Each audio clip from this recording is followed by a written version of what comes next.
Alrighty, we are live from Columbus, OH. This is not the Ramsey Show After Show. That's the other one. It is answering your financial questions, number 160, I believe.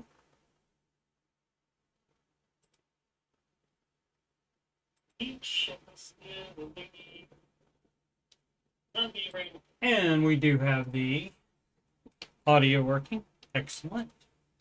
Ever since I added audio to my streams, like, it took me like a year and a half, and then I got audio.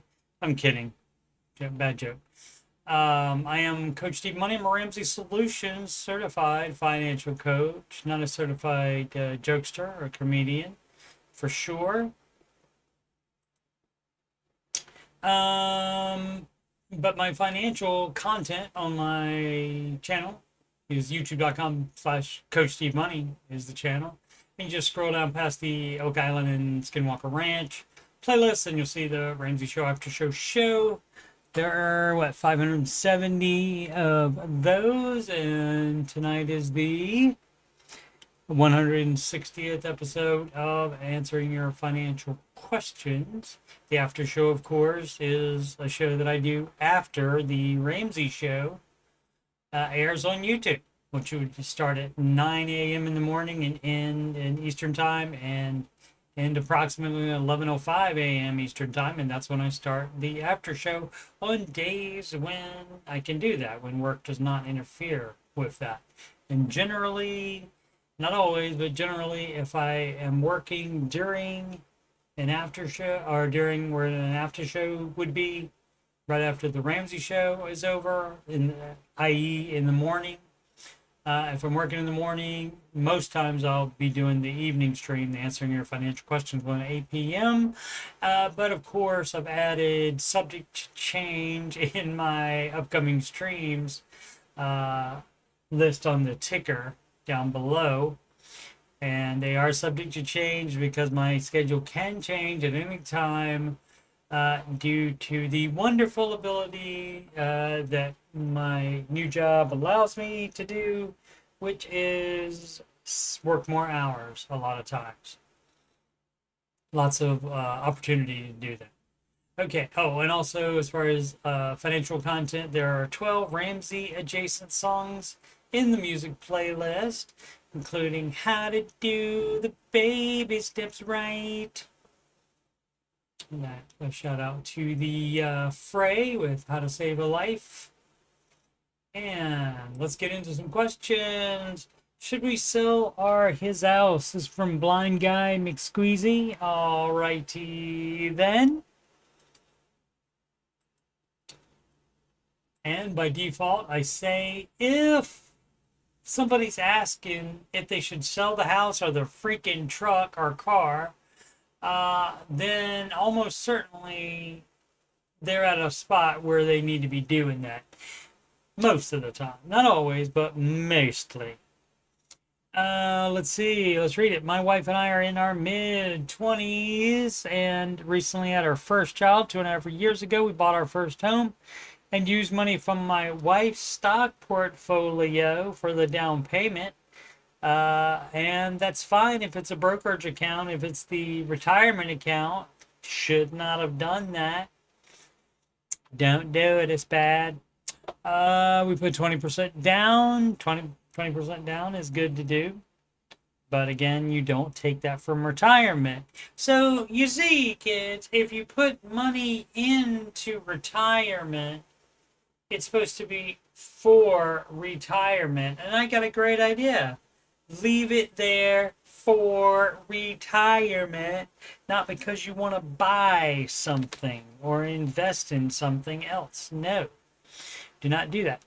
Let's see, at the time, her stocks were at a low point and the housing market was very hot, so we bought near the peak. Since then, she's decided to stay home with our baby. And isn't that great? That's so short-sighted of people. They do it all the time. That's the same thing as like, oh, I'll take out all these student loans, but I'm going to be a freaking doctor. And so I'll make enough money to pay off the freaking student loans. And then, oh, look at that. All of a sudden, want to stay home with maybe Maddie Bags. What up? What up, Hattie Bags? Maybe that's your sister. Is Hattie? Is your sister named Hattie? What up, Maddie Bags? Hashtag mention. And yes, I did get a new job server. And that keeps me, unfortunately, away from streaming as much as I was when I was not working full time. But it's a necessary evil. Let's see, where were we? Oh, she decided to stay home with the baby, and we plan to have more children in the near future. So we're now living on my income alone. Okay, that's great. That's great. And eventually, number of kids times, whatever daycare costs, that eventually would even out.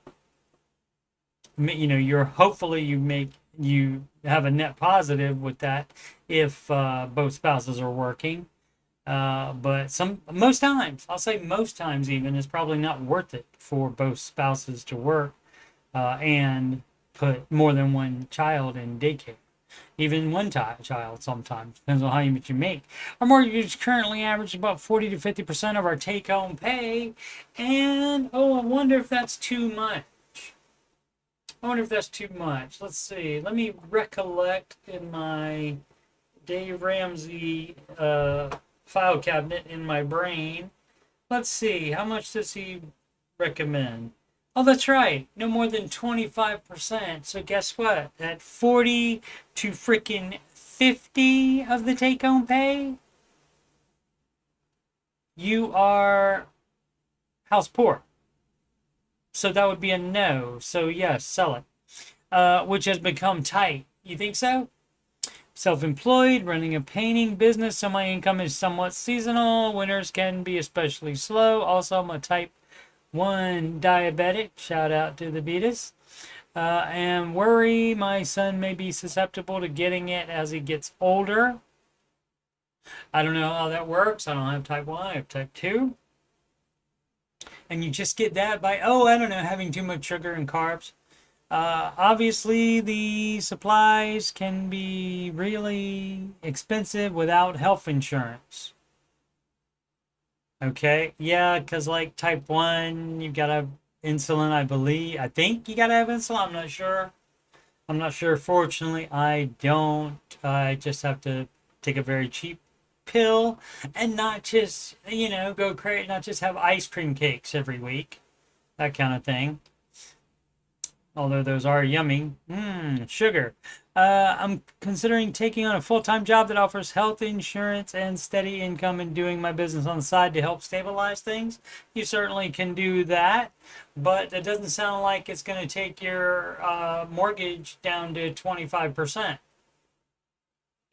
So the answer would still be sell.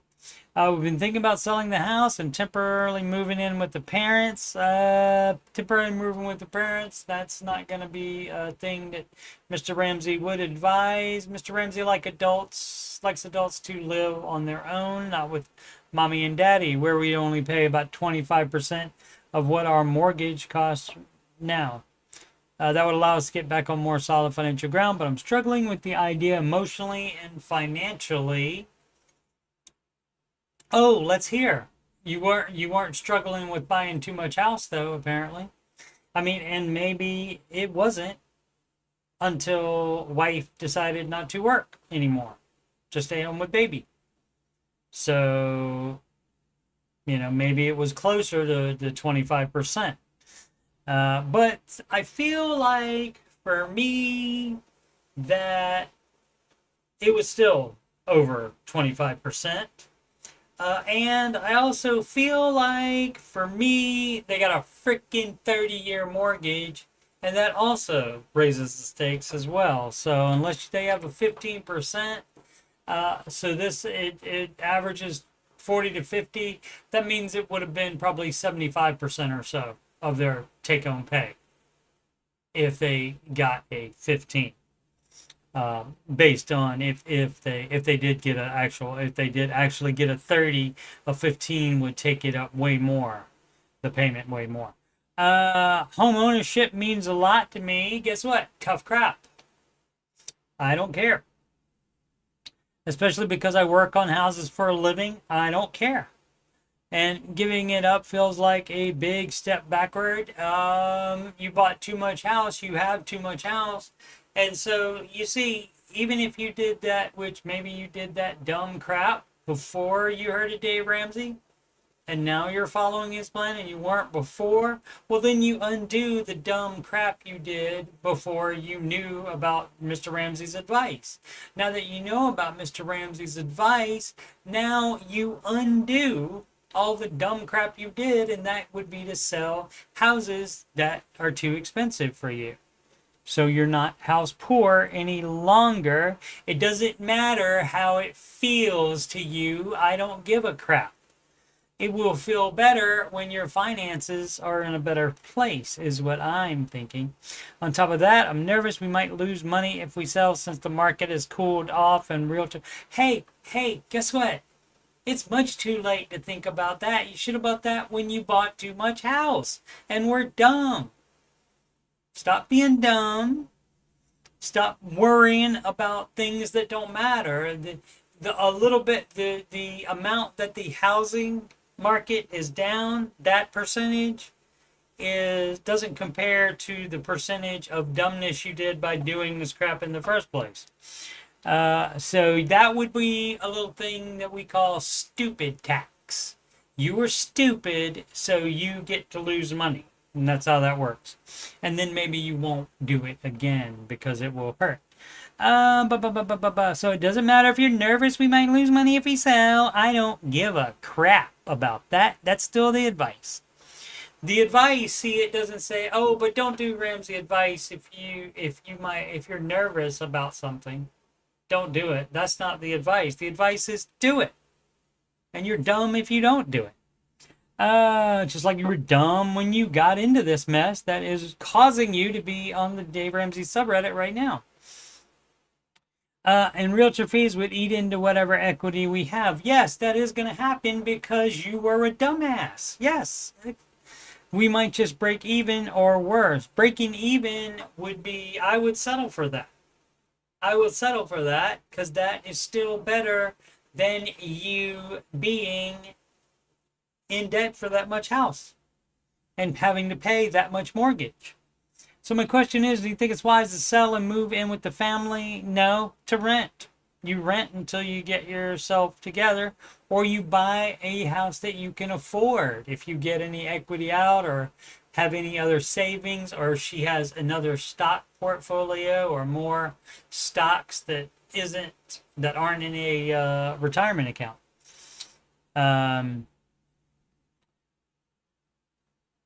Even if it means potentially losing money, yes, and stepping away from owning a home for now, yes. I know you don't like it, but tough crap. I'm going to tell you what is best for your finances, not the dumb crap you want to do, because if you just keep on doing things based on your feelings, then you're not going to be in a good spot. Because you felt like it would be okay to get that house that's too expensive for you. And if so, how would you suggest we plan clearly for affording a home again in the future, especially with a growing family? Well, you probably got to make more money and cut expenses both. And part of that is moving down in house. You bought too much house, sir. So yeah, probably got to do both. Make more money, spend less money, sell the house. King Brown 564, increasing income / medical expenses. Could open the whole thing here. Not that long. Let's see. Maybe step 2 flare. So my wife and I are pretty new and on board with the Dave Ramsey plan. Okay.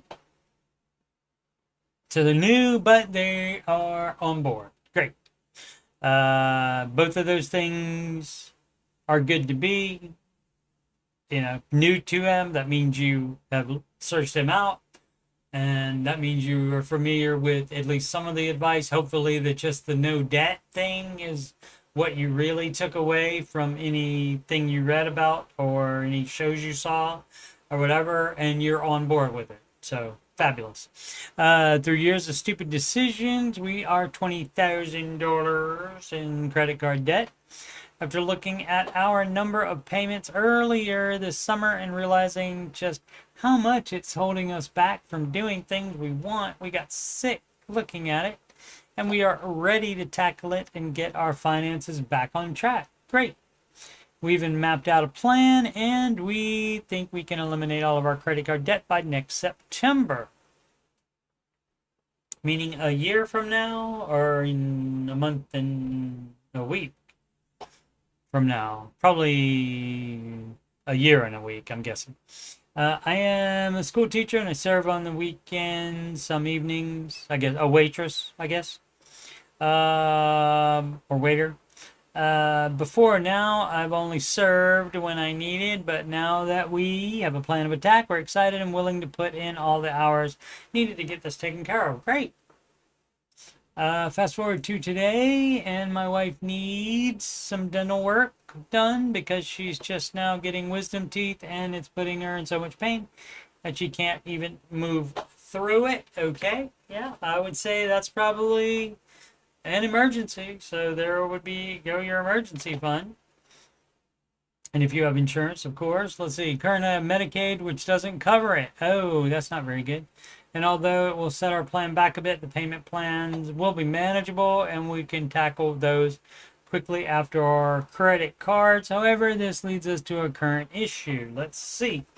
Because our income is going to increase with the increased hours, we won't be eligible for Medicaid anymore, of course. Well, of course, that's the way the government works. You have to stay down. You have to stay making only a little bit of money before they will help you with anything. They don't judge it on their merit. It's just based on your income. And so you have to stay down if you want help from the United States government. So I'll need to add my wife and kids onto my benefits at school, which will decrease our monthly income by $1,000. That's a lot. But you might, and multiple kids, okay? I was on my wife's insurance when she's a school teacher, and when we were married, I was on hers. My son was on hers as well. Our son was on hers as well, and it was not $1,000 a month, but of course that was a long time ago then. Anyway. Where were we? A huge setback, but maybe still manageable. But I know with private insurance still comes hospital bills between the visits of myself, my wife, and 3 kids. Plus my oldest needs braces this year. Yeah, the hits don't stop coming.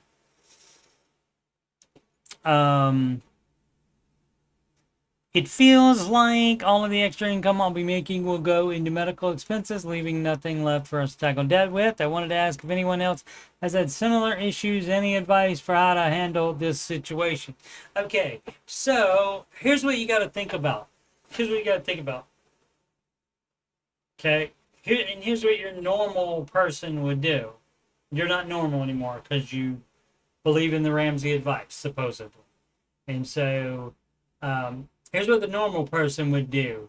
They would put all that stuff on a credit card or finance it some other way. But no, you're going to pay for it out of your income, and that is better, even if it means paying off your existing debt slower. So anything, of course, any like cosmetic surgeries or anything like that, anything that can be put off. I understand wisdom teeth do not feel good, so you probably got to get that taken care of, and that would probably qualify as an emergency to me. So you would use the $1,000 emergency fund in addition to your income. But then immediately, any extra money doesn't go to debt. It goes back to replenishing that $1,000 emergency fund. And so you are still in a better place by not going into debt with it. There's not a way you can be better off except to have already done this stuff, and had this change of heart about debt way before you even were married or had kids. But you can't go back in time and do that unless you have a DeLorean with a flux capacitor. So you have to work with the reality. I always recommend that you acknowledge the reality in front of you and you embrace it. Give it a nice big hug, and you have to work with that because that is indeed reality. So it doesn't matter really what anybody else has had similar issues with it. I know people like to wanna bond or have some hope or something, so maybe somebody would have a way to get out of it. I mean, when my wife and I were paying off debt, we had kid expenses, we had our own medical expenses as well, so we had to do that, and that is, of course, a setback. It's gonna push your timeline back, but also you also have working for you that even with that, we finished ahead of schedule. And most people that project payoff dates and such like that through the Ramsey plan, they finish early just because they get excited about it and they go even more gazelle intense and say, well, I was going to go get that Big Mac today, but I think I'll put that $4 or $5, it's probably $7 now, isn't it? I don't even know. I haven't had a Big Mac in a very long time. So, why would you get that when you can get a large pizza from Domino's for $8? Why would you do that? Dumb. Anyway, but I get it, and yes, it's going to be a setback, but that's reality, and that's how life is going to go for you because you didn't do it sooner. But doing it now is better than waiting longer to do it, because then it gets even worse. Oceanic 815, advice/guidance or reassurance needed. Okay, well, you would know what you need better than we do probably, but I guess I can weigh in as far as which is the advice, guidance, or reinsurance. And probably doesn't matter. It might be a combination of all of it. Let's see, the what would Dave do flare up here. Okay, so they don't want any financial bro stuff. They're good with the Ramsey advice, it sounds like, and they just don't know what it is. Let's see. Myself and my wife, that would be my wife and I, is how we say that in the English language, have only recently come across Dave Ramsey. It's not Ramsey, it's Ramsey with an EY on it. Ramsey is and of course it's still pronounced Ramsey, I believe, is the chef. We live in the UK, in the bloody UK, but find his principles and biblical perspective incredible. Okay, great. We've begun eliminating debt with our credit card first eliminated in June. 350 bloody quid, and that's great that it wasn't 351. Fabulous. Followed by a car purchase loan, 177 each month, cleared in October 2025. So that's not yet. Okay, so you can't say we did it in October 2025 because that hadn't happened yet. Unless maybe this person has a DeLorean with a flux capacitor in it. I don't know. But this is your projection, so this is what it's going to be. But maybe, I don't know, maybe in the bloody UK they talk about things that they are planning to do in the past tense. I don't know why. Cleared in October. Maybe missing words like to be cleared in October 2025. You have to put something in there indicating a future thing. Anyway, student loan, 100 bloody quid each month, cleared in July 2026, to be cleared. Furniture loan, 63k pounds each month. But so the car purchase, you can clear that right away, love, by selling it and buying a beater. People don't often think of that. They just think they'll have to, you know, the student loan. Yeah, you can't sell the student loan, unfortunately, and get out of it that way. But you can with cars and stuff like that. Let's see, 100 quid each month, August 2026. Anyway, as long as all this crap can be paid in 3 years, that's fine to keep the car even if you want, but keeping the car makes it take longer, obviously, because, it doesn't say how much the total of the car, but 177 quid a month. All to be clear by August 2026. Okay, so that is a year from now in a conservative manner. All right. A total of around 10,000 quid in debt here. Okay, great. 10,000 bloody quid. All of the above cleared would offer us an extra 750 each month of money. Okay. We're both 30 and have just bought our family home last year with an outstanding mortgage of 217,000 bloody quid. Unfortunately, based on income, this mortgage is more than 15% of our income. It can be 25%, so you're doing it wrong, got confused, or mistyped. It's 25% of your take-home pay. The 15% of your gross income is for figuring out what you would be investing in retirement each month. Your gross household income, 15% of that. So you got that wrong, but you said you're new, so I'll give you a break. And that's without overpayments, around 20 to 25%. We do not have children as of yet, but we're trying and hoping. We don't have any savings other than a bloody 1,000 quid emergency fund, and that's perfect. You know why? Because that's all you're supposed to have.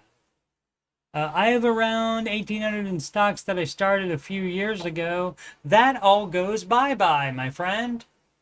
Across the pond, that all goes bye-bye unless it's in a retirement account.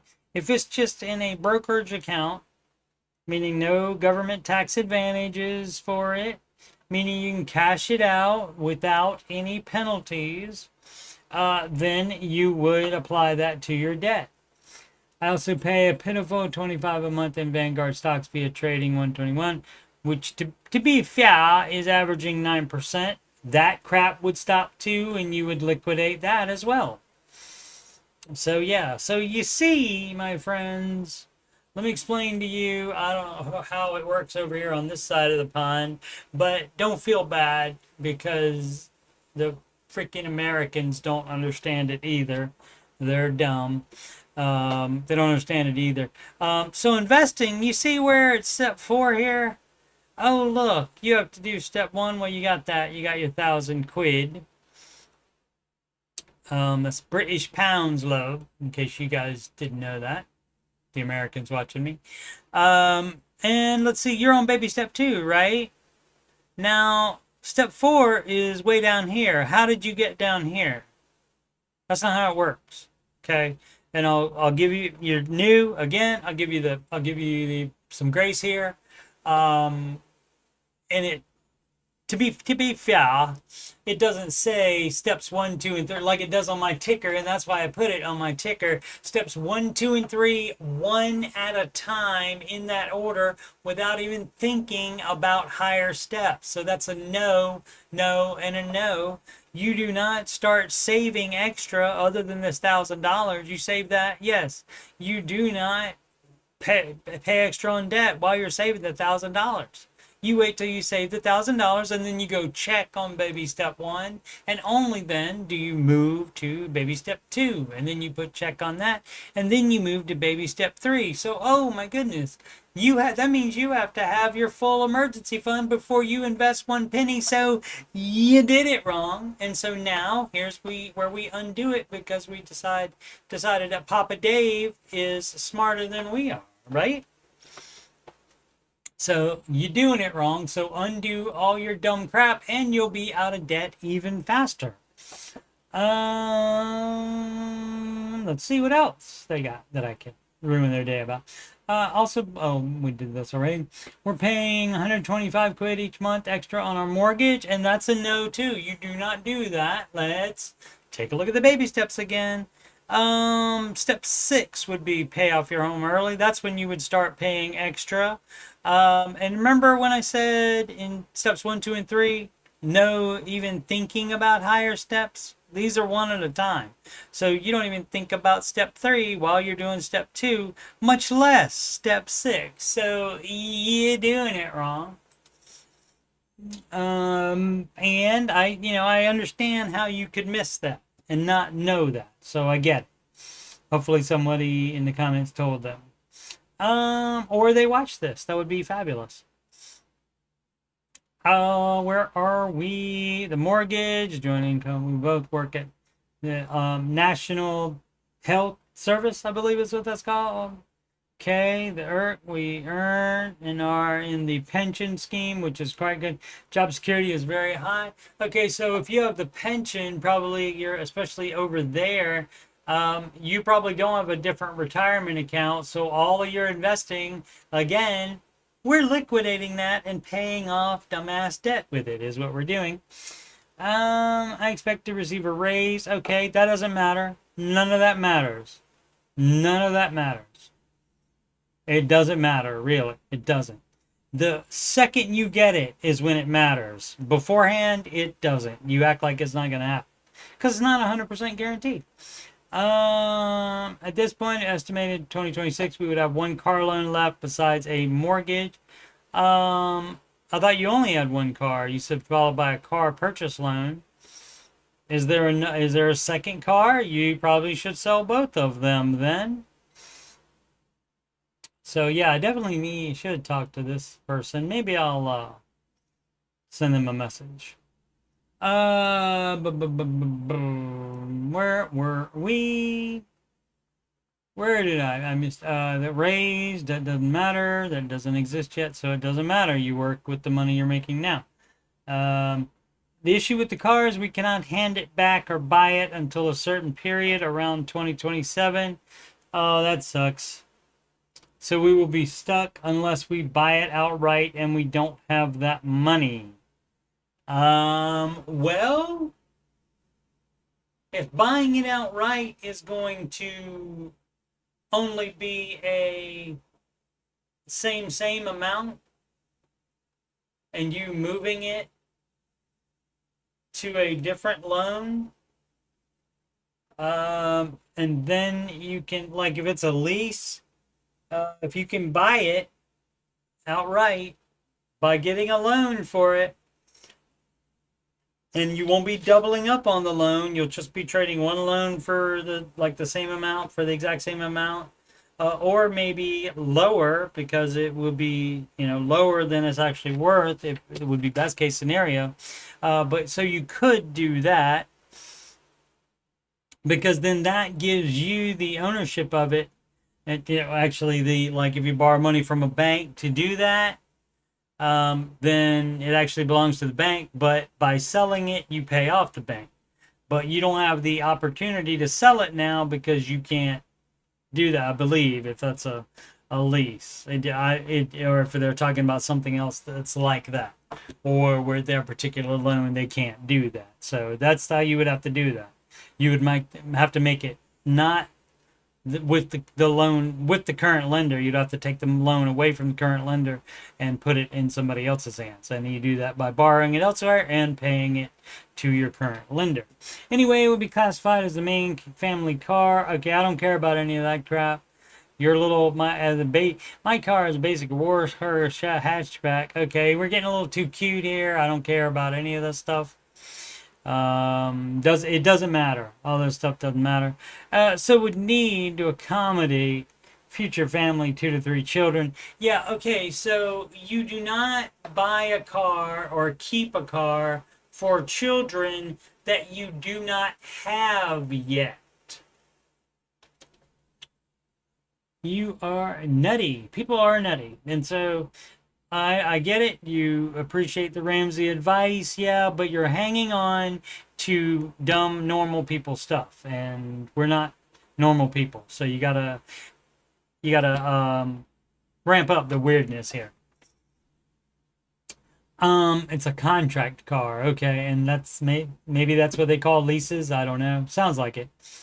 Do we save the money that we will have due to less debt whilst paying for the car on contract and buy a family car once we have saved enough for a good car? Well, you don't do that while you're paying off debt. You're only paying off debt. So you think about it wrong. Again, you're trying to get a car for children that you may or may not have, and that is not advised. Do we take the car back in 2027? No, if you're gonna do that, then you get rid of it right now, even if you have to lose a little bit of money on it. No, on the potential equity of the car. No. The positive of this that you can take the car back earlier than the other 2 options. And yeah, see, you are only thinking about the dumb stuff, and it doesn't occur to most people that, oh, I can get rid of the stipulations of this loan by not having that lender anymore, by buying the car outright. I don't have the money, I'll borrow it from another lender.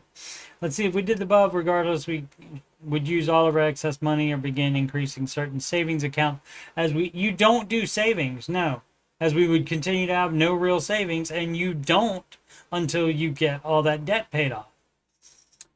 Second issue, great, can't wait to hear it. We bought a new build home and unfortunately paid a premium for that reason alone. Yeah, that was dumb as crap too. I actually don't like the house that much or the area. Well, that was triply dumb then. I know Dave Ramsey says to pay your mortgage off as soon as you can. He does, but not while you're on baby steps 1, 2, or 3. He doesn't say to do that. This is, this is one of the people, and I don't understand. I mean, I guess I get it, but it doesn't even make sense for you to be trying to save $1,000 emergency fund while also putting extra on your house at the same time. That doesn't even make sense, of course, but to normal people, it might. Financial bros and stuff, because they do debt leveraging, etc., etc. And so, but to me, if I look at a list, again, it's step 1, check, and only then move on to step 2. That's just me, and that's not even right for this, because again, that is like how it is for steps 1, 2, and 3, but 4, 5, and 6 are done in this priority order, but still all at the same time. And so that means if you only, and you of course are doing it wrong, and you probably bought too much house or something, by the time you don't have any debt and you have the full emergency fund and you start investing, if you can only invest 15% and you have 0 extra to address kid college if you want to, and to pay off the house early, if you don't have any extra money other than the 15%, then you are doing something wrong. You bought too much house or something. We would have to look into that to see what you did wrong.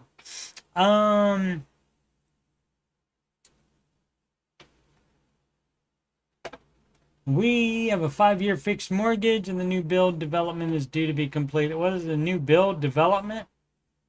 Are you not living in it right now? You said live here long term. Also understand that the monthly payments are quite hefty. Yeah, you did it wrong. Sell it as soon as you can. So what do I do? I had one thought of overpaying the mortgage. Currently, no. Again, you're thinking about it wrong. We would then aggressively pay it off. No, no, no. You're thinking about it wrong. You do not do that part. Guess what? Okay, so let's go back to the baby steps. And again, I'll give you a little bit of grace here, because if you're just looking at this list, it doesn't tell you when you buy that house. So guess what? If you don't have a house and you are following the Ramsey advice and following the baby steps, you don't even start to save a down payment until step 3B. That means step 1, 2, and 3 is done already. That means you don't have any freaking car loans or leases. That means you don't have any other non-mortgage debt. You don't have any. So, and only then are you in good enough shape to buy a house. And that's how the advice works. So step 3B is where you would save the down payment. And so, again, you did it wrong. You're new, and you did probably that before you found out about Dave Ramsey. But now here's where you sell that house, even at a loss, and get a lower house. But you're still thinking about doing all of these at the same time, or a lot of them. And I've mentioned this on several recent streams where people don't want to be in lower baby steps. And so even if they have non-mortgage debt, they tend to think of themselves as being in the highest thing that they're currently doing. So they think they're in step 6 if they're paying off their home early, if they're sending extra to the house. But no, if you still have non-mortgage debt, guess what? It's the lowest one you're doing, and you're in step 2, and you shouldn't even be thinking about any other steps. All you should be thinking about is getting step 2 done. Boom, boom, boom. My final thought was to buy a more expensive home.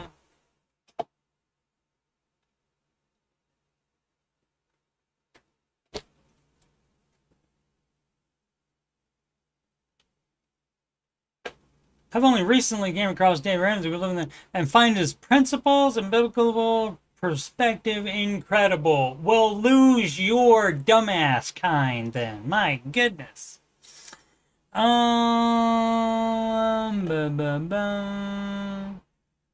do we just say or suck it up? No, you sell that house and you rent. Rent until you are done with step 3, and then you save for a down payment. I understand that after debt is paid, besides a mortgage, it's time to build that emergency budget up. Yeah, it's not a budget. Nope. Budget's a different thing unless they use the word differently in the UK. That kind of stuff does happen all the time, so I won't clock him too much for that. But we call that emergency fund, not a budget. Budget is your plan for spending, and that's got nothing to do with the emergency fund. Best case scenario, you never spend it ever. So yeah, and that's what it's for. I just struggle to not have any savings or investments and overpayment of mortgage whilst doing the first couple of steps, hence why I have been candid and informed you of all the investments. And okay, so you know you're doing it wrong. Oh, that I know I shouldn't be. I wish, if he had led with that, that would have been great. I would have bounced from the question or comment from the post. I would have bounced from it because I said, you're just doing what you want to do, and that's fine. You don't need my advice or Dave Ramsey's advice to do what you want to do. We're selling things that we don't need. That's great. That's great, but it doesn't matter because you're gonna be your stupidness is gonna undo all the little stuff you're doing.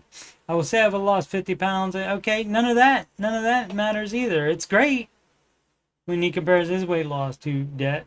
Yeah, don't know why I added this. Because you wanted to act like you're doing something good, because you know you're not, because you're not doing what you should be. So you know exactly what you should be doing. So, but it's still a good question, because that way everybody that's watching this knows, but a lot of people watching are already are familiar with the Ramsey advice, and so they would already know that.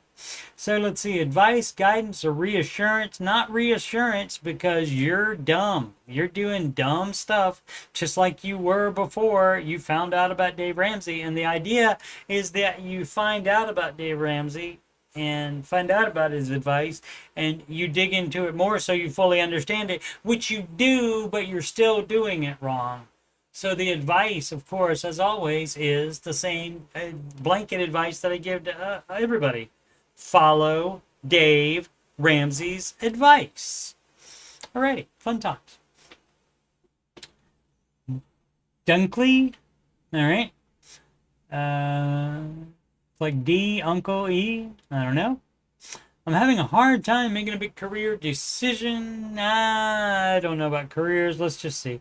I'm on baby step 2. Just got me on baby step 2. You would not be starting any kind of business that requires any significant money outlay. Like if you can put $10 into it and start a new business and then only build it at the speed of income from that business, then that's fine. It'd be better if you did something with your extra time that would make money and you could put that to the debt instead of reinvesting it in your business. That would be 100% better. But if you insist, that's the only way to do businesses. So during baby step 2. So you're doing it wrong if you're thinking about that. But what's the career decision? Let's see. Together we make roughly 90K, with me making roughly 65K. I work a dead-end job, but the pay is steady. Unlimited overtime. Yeah, shut up and do it. Work more overtime. Relative good benefits. My father-in-law owns a roofing company that does roughly $4 million of revenue a year and wants me to come in as a project manager with a base pay of $800 a week, and then also work as a salesman. Maybe you're not a good salesman. Maybe you don't want to do sales. I don't want to do sales. For every sale I'll earn a 5% commission. Yeah, I'm probably not doing that. If I stay at my current job, I'll stay comfortable, but we'll never break into a higher pay scale. You don't know that for sure. You don't know the future.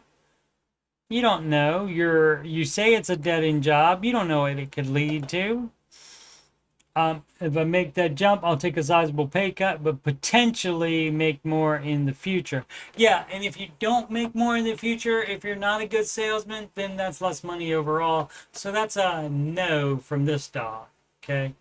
You're the one that has to do it, though. I mean, the worst thing that can happen is it not work out for you, and then you can't get that dead-end job back either, and you still end up making less money. How about that? All this you must consider. Jealous boat. Boats don't get jealous, do they? 1666. So I'm heading into the final rounds of interviews with a company. What would Dave do? As far as what? So I've been with this small business for almost 6 years and I've grown a lot, both personally and profesh, but the company is really not offering any kind of long-term growth, and in fact we're hitting a pretty rocky point. We have less than 20 employees. There have been laid off 3 engineers for long-term stability and cash flow. The product is pretty niche, but while I'm responsible for any retention, it's been very difficult because a lot of these accounts that are churning are organizational shuffles, and we can have almost no impact on these decisions. Yeah. Right, and that's how it works with sales too. You can't control that. If your client gets bought out by another company and the new company that owns the other company starts making decisions like that, that could leave you out. I've been interviewing around, and as I enter the final stages, For a company, it's a larger business who just got a pretty nice who just got a, where is it? Pretty nice investment. They're looking about 5 years of cash flow, for example. They're about 10 times the size of your current company. I don't know. I would appreciate if you use the English language here. But they need a lot of help in ways that I can help a lot. And everybody I've interviewed with, including 2 directors, have been very enthusiastic about me. I've had people be enthusiastic about me in interviews and never heard from them. So can't go by that. So much so that during 2 of the 3 interviews, both directors told me I was going to make it to the next round at the end of the call, which I've never had that happen before. Well, that's fine. The next round doesn't mean anything. It only means something if you get hired. But of course, you got to get to the next round. So I guess it does mean something. But again, this is okay. So basing your life on the fact that you get to the next round, or even if you get to the final round, that's great, but it doesn't matter unless you get the job. That's the same thing as you making a decision based on that, as if you making a decision in buying a car for a child you might have in 5 or 6 years, or from now. That's stupid. They answer a lot of questions. The company typically don't answer, and they have really good communication, and I think I'm one of 2 potential candidates, but the furthest one along. That's what you think. You have no idea. If I leave my company, if I leave, my company will be devastated. And you don't know that either. You're trying to talk yourself up here. That's not necessarily true. I mean, if you're a good worker and stuff like that, why wouldn't they miss you though? And wish you were still there and would be sad to leave you. Or to lose you, rather. Leadership has moved out of the country and placed my positions already very difficult because my hands are in so many different parts of the company that are more or less the glue, you mean, that keeps everything going.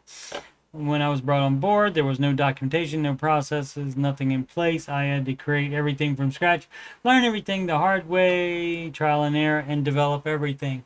Yeah, to do all that stuff, you probably should have got a promotion and a raise to do everything like that. But you did not request that, I guess. If I do find another position, I accept and willing to offer up to 10 hours a week paid at my salary per hour rate as a W-2 part-time employee, whatever your new employer allows. If it's fine with your new employer to do that, go ahead. So the question about what Dave would do is, would Dave do something like this? I don't think so. I mean, I don't know. He'd have to answer that. This is not a thing you can say, oh, well, because he has this advice about X, he would do this in this situation. Yeah, I have no idea. I really have a lot of love and respect for my employer. Well, you can do that and still not be the right place for you to work. But you can also be, as, what Mikey from Goonies said, I'm just trying to dictate myself, dilute myself.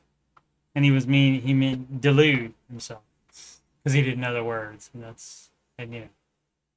That happened several times in the Goonies, where they didn't know the right word. One of the kids didn't know the right word, and somebody corrected him, and then they say it correctly, and they say, yeah, that's what I said, blah, blah, blah. Well, they didn't say it. They said something wrong. Anyway, but you're trying to delude yourself into thinking you're all that, and you may be a fabulous worker, and you apparently figured out a way to be helpful at the other company, and I don't know, but that doesn't mean that you're all that and are going to be getting this job, that you're in the final rounds, or if you keep going up in rounds. How many rounds are there? Eventually, I wouldn't want there to be any extra rounds. How many rounds does there have to be? On the baby step side of things, this will allow us to exit baby step 2 very quick.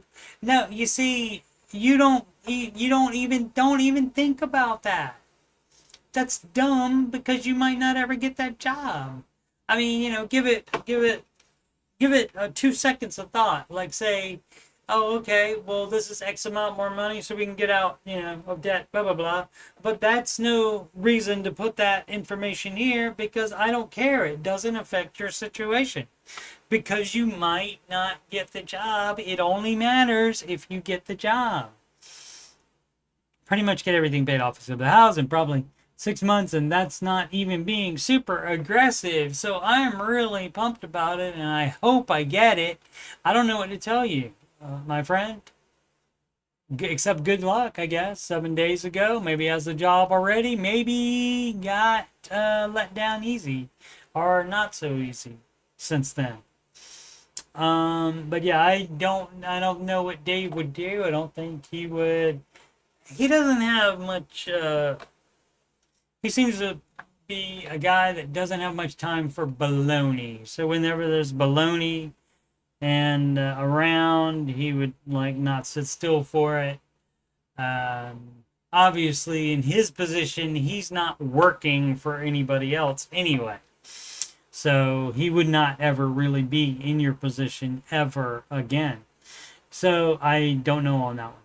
I just gave my input on it. Square Significance 84, seeking advice / experiences on renting versus buying in Eastern Canada. Okay, guess what? Your little location is just like your little scenario, your little, things that are going on with you or whatever. None of that makes a darn bit of difference. It doesn't matter if you're buying in Eastern Canada or in the Midwest United States, which probably most of the Midwest. I've been corrected recently. Not by anybody, but I saw some stats recently that showed some expensive parts of the Midwest, but those are few and far between. And so generally the Midwest is going to be cheaper than probably almost anywhere in Canada. So I don't know. I don't know what to tell you about that. And the problem with other people buying in Eastern Canada, maybe they can afford to buy in Eastern Canada because they make more money than you do, which means you're not making enough money. And the fact that you want to buy a house in Eastern Canada doesn't mean crap. Doesn't matter. If you don't make enough money, you don't get a pass on the map. All right, let's see. In Eastern Canada, currently paying over 35% of our take-home pay on rent. Yeah, and you shouldn't be doing that either. 200 increase in September 2024. Yeah, that means you gotta either make more money or go down in housing costs. With rising utility costs. Okay, hey, you know what? The utility costs are included. Well, then you don't have utility costs then. So make sure you're accounting for that. So imagine a rent payment and then with utility costs on top of that. So if that would be another 200 for you, then that's a break even. And so you're nutty for even thinking about this, for not figuring that out. We're following Dave Ramsey's Total Money Makeover Debt Snowball Plan. Great. Sounds like you got the 2K. Here we go. See, and people never stop the sentence when they should. We're following Dave Ramsey's Total Money Makeover Debt Snowball Plan, comma, but I mean, if you have to, if you can't put the period there and end the freaking post, okay, if you have to say something else about it, you can say we're following Dave Ramsey's Total Money Makeover Debt Snowball Plan, comma, and we're not getting everything we want to, but we're fine with it because it makes our financial situation better, which makes our lives better. It gives us financial peace. So we don't care about the little crap that I am instead going to bitch about here. Let's see. But with 2 kids, we're stretched thin financially. Well, if you're paying 35%, again, including the utilities, see, we don't I mean, you can get some apartments here, maybe even some houses that include rent some houses that include utility costs, but normally no here. So that's a separate expense. So you do have to think about that as well. But again, stretched thin financially, but with 2 kids, we're stretched thin financially. Maybe you shouldn't have had 2 kids.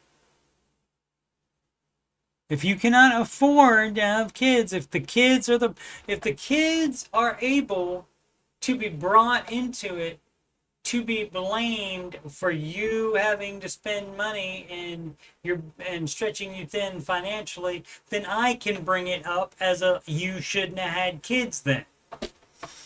That's how that works.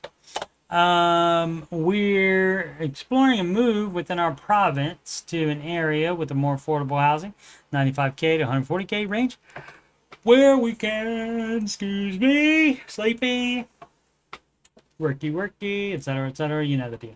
And apologies for missing any past streams. I think I addressed that already.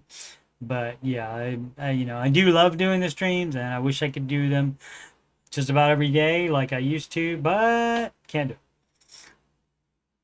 Where we can transfer jobs and maintain our current income, a mortgage on these homes could keep housing costs below 25% of our... Could. Okay, you need to investigate that more.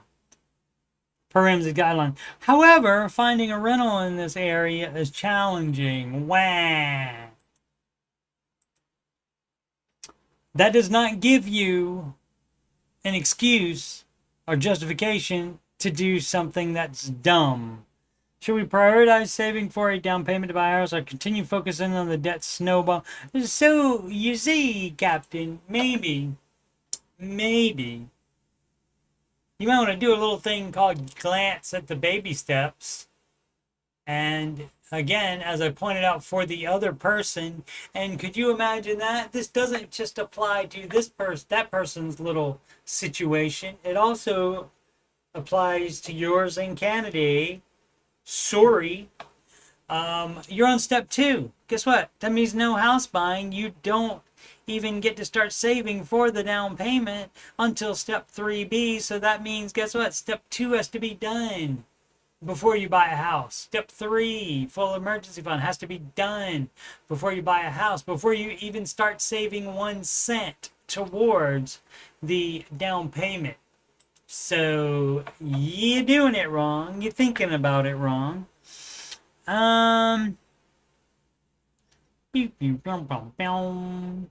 don't have to know this advice. I don't have to have been trying to even have renting versus buying experience or any Eastern Canada experience. I don't have to. I just know what the Ramsey advice is, and it applies to everybody, even your little situation, which people always think their little situation makes them special or gives them a pass on some of the Ramsey advice. It does not. Ramsey advice is the same for everybody always. So you should not prioritize. You should continue focusing on that snowball. That's step 2, right? Why would we do non-step 2 things on step 2? Do step 2. And paying someone else's mortgage. We don't want to pay somebody else's mortgage. Well, I got a great idea then. You should have not made dumb mistakes, and then you wouldn't be paying anybody else's mortgage because you would be in a financial position where you could buy a house. And you cannot now because of your dumbass debt. Would love to hear from someone who's faced summer decisions, especially in balancing renting versus buying while managing debt and family expenses. Thank you. I'm sure some dumbasses have bought houses on baby step 2, and probably, just like the last guy, knows darn well that it's not the Ramsey advice and is gonna do it anyway. So guess what? You're not following Dave's Total Money Makeover debt snowball plan at all. You're trying to do other crap like change houses. Or buy a house. You're trying to buy a house. That is not Dave's Total Money Makeover debt snowball plan. You're doing it wrong. You're doing your own thing, which is fine, I mean, we'll still be friends and stuff if you want to do that. I have lots of friends that do not follow the Ramsey advice. I can be friends with them, but I don't think they're doing the smartest thing with money that they're doing, and the same with you. So again, it goes to people prioritize what they want instead of the best thing to do financially. And so that's dumb. Now the further up you get on the baby steps, the less dumb it is.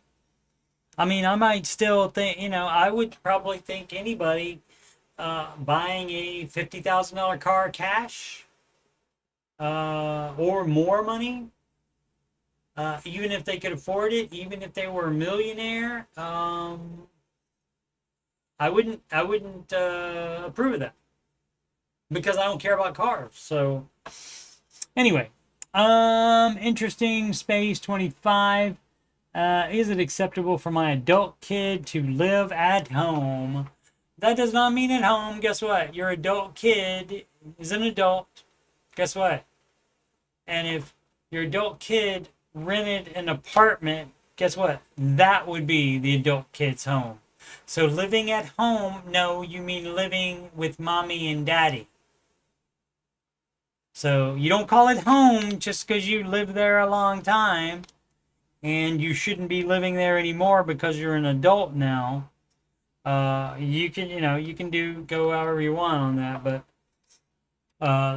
Mr. Ramsey likes adults to live on their own, and kids are coddled too much as it is now. And it's best for them, once they are an adult, to move out. Now, if they're in some kind of leeway situation, like between 18 and 21, 22, something like that, where they're still going to college and such, and live at college or something like that, or have some other kind of housing arrangement other than living at mommy and daddy's house while going to college, it's fine for that to be like summers or whatever. And is it acceptable? I mean, you're the one that gets to decide that, but that's not the Ramsey advice. Again, I really respect his advice. Listened to Dave for years and really expect his advice, especially when it comes to raising independent, financially responsible adults. Didn't we just have a question, or there's another one coming up about it, or when it's a good relationship? Is it okay for my adult kid to live at home when it basically the same question, but says when it's a good relationship, family relationship? Still no. The relationship is not the issue. The issue is the kid is still living with mommy and daddy, even though the kid is an adult, and you're calling the kid. And I have that issue as well. I called my son the boy, and actually I still do call him the boy quite often, but he is an adult. Anyway, so let's see, especially when it comes to raising independent, financially responsible adults. And how long would you like your child to live with you, mommy and daddy, before he becomes an independent, financially responsible adult? One thing I've heard him say over and over again, that kids should aim to be out of the house around 18 or shortly thereafter. Right. And like I said, I'll give him the benefit of the doubt between, college, through college. That's fine. Let's see. And I understand the importance of personal responsibility. Here we go. Maturity and growth. But our son is 24. He's a great kid. Well, not a kid anymore. An adult, kind, responsible. I'm sure he's great. I'm sure he's great. Just like mine is great. He has a full-time engineering job, making around $80K a year. So he's got a big boy job, but he can't get a big boy apartment. Why? He's disciplined with his finances and showed us that he saves about 30% of his income. And he's working to cut frivolous spending to push that even higher with the goal. That's great. I don't know what the end game here is for this question. Where is it? Save 9. Did I say 90%? I didn't say, I said 30%, I think. That he saved 90% of his income. He's going to cut frivolous spending to push that even higher, with the goal of buying a house and maxing out all of his retirement account. The buying a house should not be the first thing you do. You should not do that, especially if it's a different area of town or whatever. You should rent there to see if he likes being in that area of town. We love having him at home. No, we love having him in our house, is it? Again, it's only his home as long as he lives there, and you're making that sound permanent. And so I always hate that when you say, I live at home. Yeah, so do I. I live at home too. My home quit being my parents' house, when I was probably about 20 or so. And there's no conflict or tension. He helps out, is respectful, doesn't sit in the basement playing Nintendo, as Dave says. Again, I'm sure the kid's great. Still needs to move out and be an adult. I keep wondering, are we doing him a disservice by letting him stay? Okay, well, that's the thing, too, if he wants to stay. So that's partially his deal, but... yeah, I mean, sometimes you gotta force the launch. There was a movie called Failure to Launch. I think Matthew McConaughey. I never saw it, but that's what happens to some kids. But you allowing it, you're enabling him to live at home with mommy and daddy. Then, should we be nudging him toward moving out? Mr. Ramsey would be. Even if anything. Okay, so this is the beauty part about which people don't get, apparently. Again, because they think their little situation is going to change the advice. It's not. And so even if he's saving like crazy and living responsibly, he is also very helpful in caretaking for my aging parents with health issues. Okay, that's great. He sounds like a great person. That is fabulous. He should be doing that on his own, living on his own as a 24-year-old adult male. How about that? But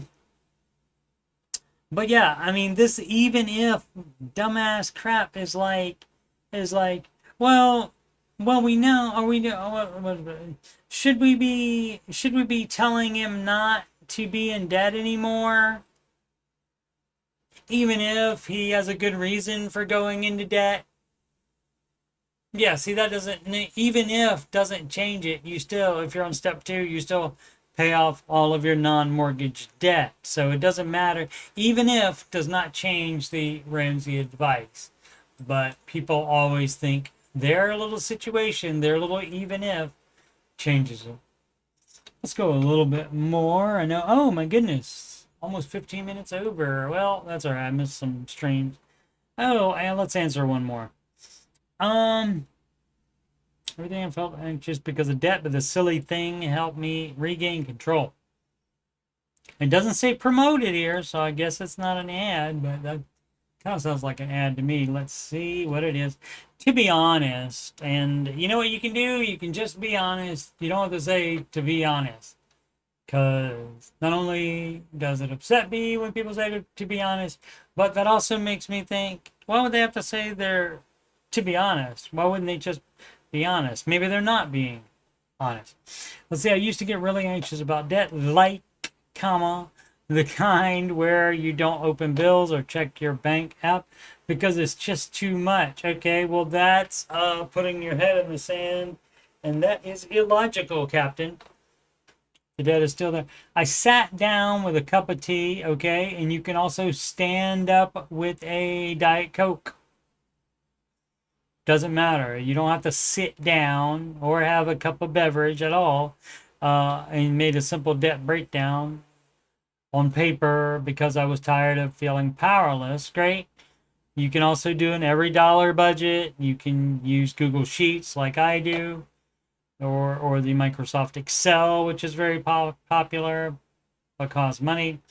I made a list of my debts, their total amounts, and the minimum payment required. After that, I added small boxes to mark off each $50 paid. How about that? Fun time. Additionally, I created a progress bar and colored it in each time I paid. It may sound corny, but it felt amazing to watch that bar gradually fill up. I now do it once a month, and to be honest, it's one of the only ways I manage to pay. Oh, you mean you don't unless you're doing that box fill in method? Well, whatever you got to do to stick to the plan is fine. That is approved. And it is silly because you are aware that you should be doing it this way, but something in your brain is telling you to be dumb instead of pay off your debt. So, so you do whatever you got to do. It's fine. If that's working, knock yourself out. At some point, you would hope it would get to a point where you can just say, oh, this is the right thing to do. I'll do this, and without coloring being involved in it. And so, yeah, but, color away, but hopefully you won't need to do that. All right, one more. That was quicker than I thought. That's what she said. What to do in life? That's kind of open-ended. Hello, are you talking about a career? Oh, currently working as a lube technician, making like oil changes and stuff. I was saying, say what? Making 1550 USD and not and hour, it's an hour. And was wondering what I should do. Do I go to college? Hey man, I don't know. I don't know about you. I don't know if you would graduate college. You would have to be able to pay for it in cash. 19 years old, should not be living with parents. Thank you for not saying I live at home though. Appreciate it muchly. Because I live at home too, and I am, I'm old. No bills except insurance. Any advice should help a lot. Well, so I'm not entirely sure what I'd like. Well, that's what you got to find out. Now, when you're younger, it's fine to try different things. That's what you got to do. You got to try and fail. And when you do that, you should have responsibilities other than paying insurance. You should actually, I don't know why you would have maybe car insurance, because you're probably on parents' medical insurance, maybe still, because the government lets you do that until 27, 28, something like that now. So yeah, you can try stuff. Let's say I do play video games a lot, which is probably a bad habit. Yeah, if you're doing that instead of trying to find a career, guess what? It's time to find a career, Mr. 19-year-old, and you're not in college. It's time to find something to do. Doesn't have to be college. That's not for everyone. Try trade school. Try just learning about something you're interested in, even video games. Maybe you'd be a good video game maker. Maybe you can do programming or something. Who knows? But you should be interested in it first. And then that way you're not on here later writing that it's a dead-end job, etc., etc., etc. So yeah, you need to look into it and do research instead of asking somebody on Reddit about it. But I think I do like being creative. Well, decide for sure if you do. You can take King Coleman's career assessment. That tells you like what your traits are and what kind of jobs do that. Although I don't know if you have to pay something to get that information, but it seems like it because I don't, well, or he may not tell you at all. I don't know. He may expect you to be able to Google it. What jobs require leadership and blah blah, whatever else his career assessment spits out for you. Whatever information it has on there. And so on tomorrow's Ramsey Show After Show that starts 11:05 a.m.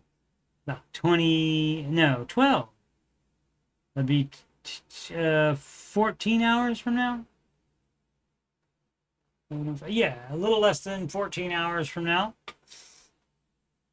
We'll be doing the Ramsey Show After Show, and I will be doing some more of these questions, but also have a bunch of other stuff to do.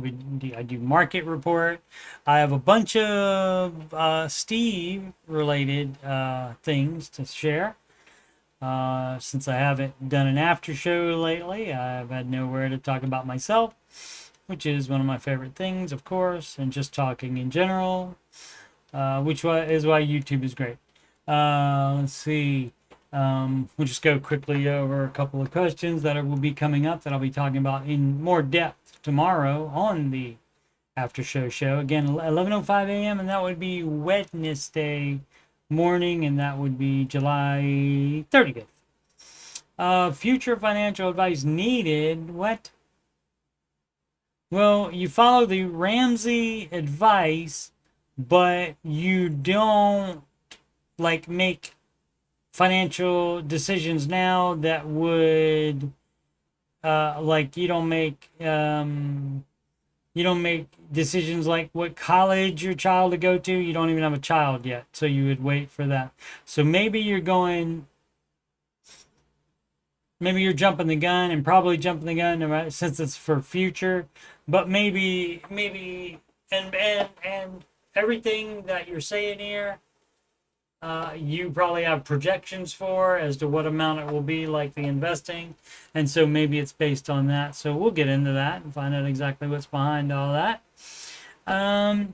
Should I adjust our housing payment budget based on my new take-home pay after increasing retirement savings? Yes. If your take-home pay goes down, then you still base the housing payment on your take-home pay. So if you increased retirement savings, retirement contributions too much, then maybe you can't afford your house anymore. So we'll look into that and see if that's actually the thing. About a call about day traders. Husband ruined them financially. Dave said 97% failed within a certain period of time. Yeah. What about it? Do you know any day traders? Not that I would call a day trader, but I know people that trade stocks and try to capture the market and stuff like that. So, I mean, that's kind of day trader mentality, but they're not doing it every day. So, but yeah, most fail. Planning for big upcoming life changes, active duty military. Okay, don't buy a house. And we'll see what else is up with that. Right, rent to own contract violated, need help. Well, that'll probably be from a lawyer, not from the Dave Ramsey subreddit. We'll see what's going on with that. Financially stable, but feeling behind. Okay, so I mean, I don't want to, Vulcan you here to death or logic you to death here, but your feelings often do not accurately reflect the reality of it. And remember what I said? Reality is right here in front of you. What you do is you embrace it. And so you don't get all in your feelings, as the kids say. And you feeling behind.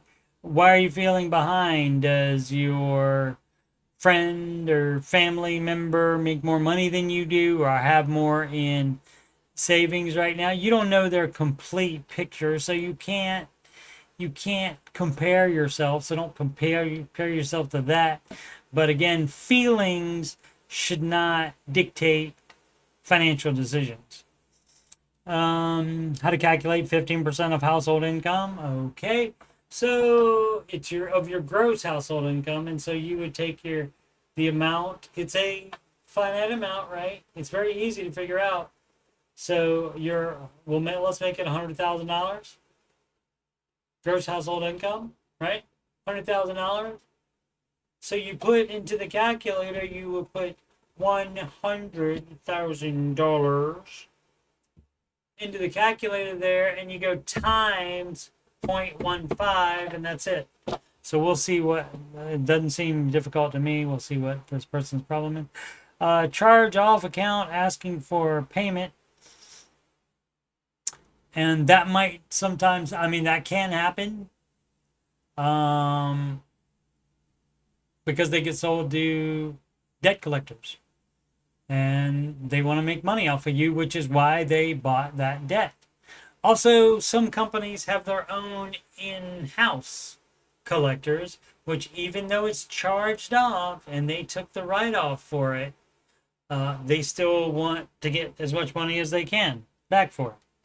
And so how that works out, if they get the write-off for it, who knows? It could be some nutty stuff about them. They can write it off and get the tax write-off for it, and then I don't know how they would treat it, because it's a subsidiary or whatever company. Who knows? I don't know how exactly that would work as far as with the government, but who knows? The government may allow them to actually do that, which is dumb as crap as well, because they're still getting some money out of it. So why should they get that complete tax write-off for it? That is not wise, but the government does a lot of things that's not wise. Alrighty, let's see. Once more, I'm Coach Steve Money. I'm a Ramsey Solutions certified financial coach.